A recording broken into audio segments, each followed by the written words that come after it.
నమస్కారం సార్. బాగా wait చేయించానా? Cup కోసం 6 నెలల నుంచి వెయిట్ చేస్తున్నాను. 5 నిమిషాలు లెక్క కాదు, కూర్చో. Last term champion.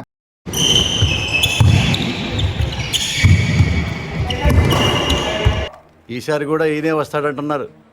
రాకూడదు. కప్ కొట్టలేని ప్లేయర్ అంటే మొగడలోనే ఆడదానితో సమానం. పపారా జీ ప్రతివాడు ఈలేసిస్తాడు. జీ వాల్యూ ఉండదు. చివరికి నీలాంటి వాళ్ళు కూడా వెయిట్ చేయిస్తారు. అయ్యో అది కాదు సార్. ఎగ్జాంపుల్కి చెప్తున్నాను. ఈసారి మనం కొట్టాలి, లేకపోతే లాభం లేదు. ఆల్రెడీ పేపర్ వాళ్ళు మర్చిపోయారు. జనం కూడా మర్చిపోతే కష్టం. మీరు ఎలా అనుకోండి సార్. రోజు 2 పిల్లలు ప్రాక్టీస్ చేద్దాం, చాలకపోతే ట్రైనింగ్ కూడా తీసుకుందాం. ఓడిపోయిన నెల మనమే ఎక్కువ ప్రాక్టీస్ చేసి ట్రైనింగ్ తీసుకుంటే గెలిచినోడు వాడంతా చేయాలి. పోనీ రాకెట్ కొడదామా? అలా చేస్తే వాడు మళ్ళీ కొత్త రాకెట్ కొని ఇంకోసారి కప్పు కొడతాడు. మరి ఏం చేయాలి? నేను గెలవాలి.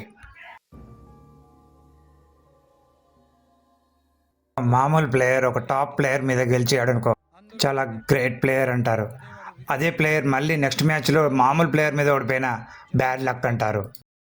ఫస్ట్ మ్యాచ్లో బాగా ఆడారని అప్రిషియేట్ చేస్తారు. అదే సెకండ్ మ్యాచ్లో బ్యాడ్ లక్ అని మళ్ళీ ఎంకరేజ్ చేస్తారు.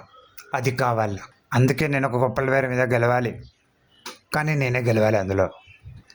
పాపారావు, నెక్స్ట్ క్వార్టర్ టోర్నమెంట్కి మనం ప్రాక్టీస్ స్టార్ట్ చేయాలి. అప్పుడే నేను ఒక గొప్ప ప్లేయర్ మీద గెలవాలి. అది చూసి మన మెంబర్షిప్లో మంచి ప్లేయర్లు నన్ను పార్ట్నర్గా చేర్చుకోవాలని అనుకుంటారు.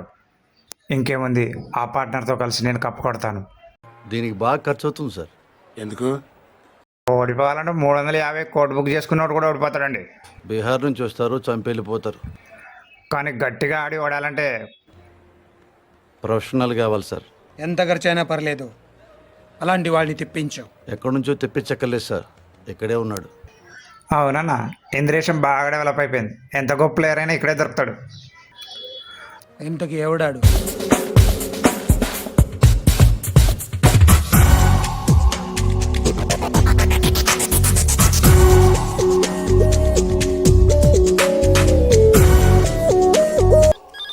అదే నియోజకవర్గాన్ని మనం ఉన్నారు సార్. సార్ ఫోన్ మీకే సార్. హలో, ఎవరు?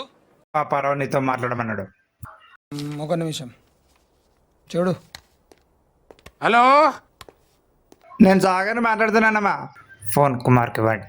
నాకు చెప్తే కుమార్కి చెప్పినట్టే. మిమ్మల్ని ఓడిస్తాయని ఓడించినట్టేనా? జోకులు బాగా వేస్తావే. బ్యాడ్మింటన్ కూడా బాగా ఆడతాను. మనకు కావాల్సింది కూడా అదేలేమ్మా. పాపరమంతా చెప్పింటాడు కదా, గేమ్ ఆడాలి కానీ నువ్వు ఓడిపోవాలి. ₹1.5. ఎంత? ₹1.5. బాగా ఎక్కువ కదా. పొలిటికల్ కన్సెషన్ ఏం లేదా అమ్మా? పొన్ని గిఫ్ట్ కింద సాయితేజని ఓడించాలా? అంత గిఫ్ట్ మనకు వద్దులే కానమ్మా. ముందు బారాడా, తర్వాత మారాడా. పని అయ్యాక మీరు డబ్బులు ఇవ్వకపోతే, పైసలు తీసుకున్నాక నువ్వు పడిపోతే నాకు బ్యాడ్మింటన్ ఆడడం వచ్చు, మోసం చేయడం రాదు. ఓకేనయ్యా, ఒకేసారి ఇచ్చేస్తాను. కానీ ఇచ్చే ముందు మన ఇద్దరం ఒకసారి కలవటం ఫార్మాలిటీ కదా. అవసరం లేదు. మాకు అవసరం. ₹1.5 ఇస్తున్నావయ్యా. కనీసం నీ ఫోటో చూసే భాగ్యం కూడా మాకు లేదా? రాకెట్ చూడాలనుకో, తప్పు లేదు. షటిల్ చూడాలనుకోకు, చచ్చిపోతావు.